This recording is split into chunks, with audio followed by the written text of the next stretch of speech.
power isn't about barking orders.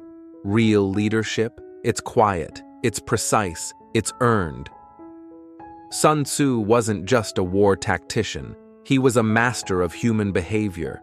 And in the art of war, he gave us a blueprint for leadership that still shapes the world today.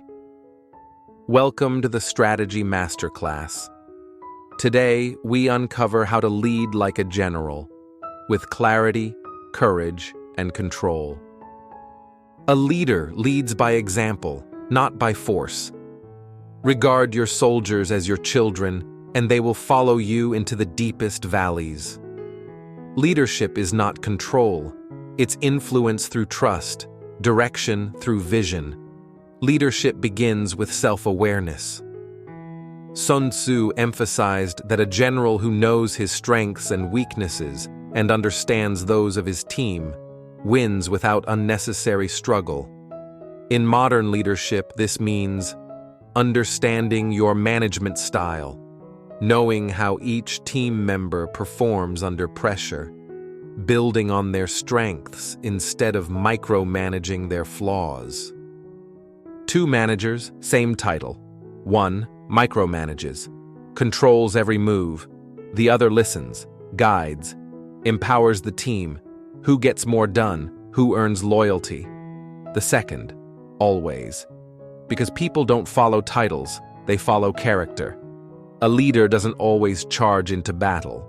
In fact, the best leaders avoid unnecessary conflict. They listen more than they speak. They plan before they react. And they always think 2 steps ahead. Whether you're handling a business crisis or a family dispute, lead with strategy, not emotion. Sun Tzu taught that the best generals are flexible. In your role, the terrain might be a shifting market, a remote team, a personal life change. Adaptability builds resilience. Leadership that fails to adjust becomes brittle and breaks. Sun Tzu defined 5 virtues that make a great leader. Let's bring them into modern life. 1. Wisdom. Make decisions with insight, not impulse. Ask before acting. Think long-term. 2. Sincerity. Be real with your people. Don't pretend to care, actually care. 3. Benevolence. Strong leaders protect, support, and elevate others.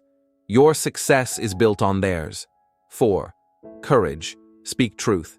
Take risks. Make the hard call. Don't fear failure. Fear inaction. 5.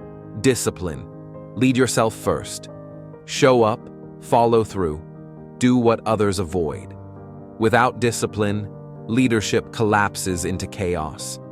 Want to lead like a general? Here's your daily mission. 1. Lead with vision, not vibes. Be clear on your outcome. People follow direction, not noise. 2. Listen before you command. Listening earns trust, and trust is the currency of leadership. 3. Empower instead of control. Delegate with responsibility. Give your people tools and trust them to use them. 4. Take blame, give credit, own the losses, share the wins. That's how loyalty is forged. Alexander the Great didn't rule from a tent. He fought beside his men, shared their struggles, ate their food, slept on the ground. That's why his armies crossed continents with him. They didn't just follow orders, they followed the man. Respect isn't demanded, it's earned. Sun Tzu believed in servant leadership before it had a name. In your world, this means showing up with integrity, being willing to do what you ask of others, praising in public, correcting in private.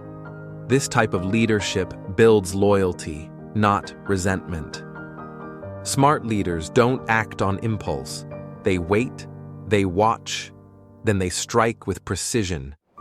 Sometimes the most powerful move you can make is to wait, to observe, to gather intel, then make a decision others weren't even prepared for. Leadership isn't found in the spotlight. It's found when things go wrong and you stay steady. It's when you listen before speaking, Serve before asking, and move with vision instead of ego. Sun Tzu didn't lead through force. He led through foresight, through balance, strength, and clarity. To lead like a general, you don't need an army. You need vision, patience, and wisdom. Sun Tzu's strategies weren't just for war, they were for winning in life. The next time you're faced with pressure, think, am I reacting like a soldier or leading like a general? So ask yourself, am I leading with example or with control? Do I protect my team or pressure them? What legacy am I building through how I lead today? Because the strongest leaders aren't feared. They're respected, not because they demand it, but because they've earned it. And remember, true power isn't about commanding others. It's about leading yourself first.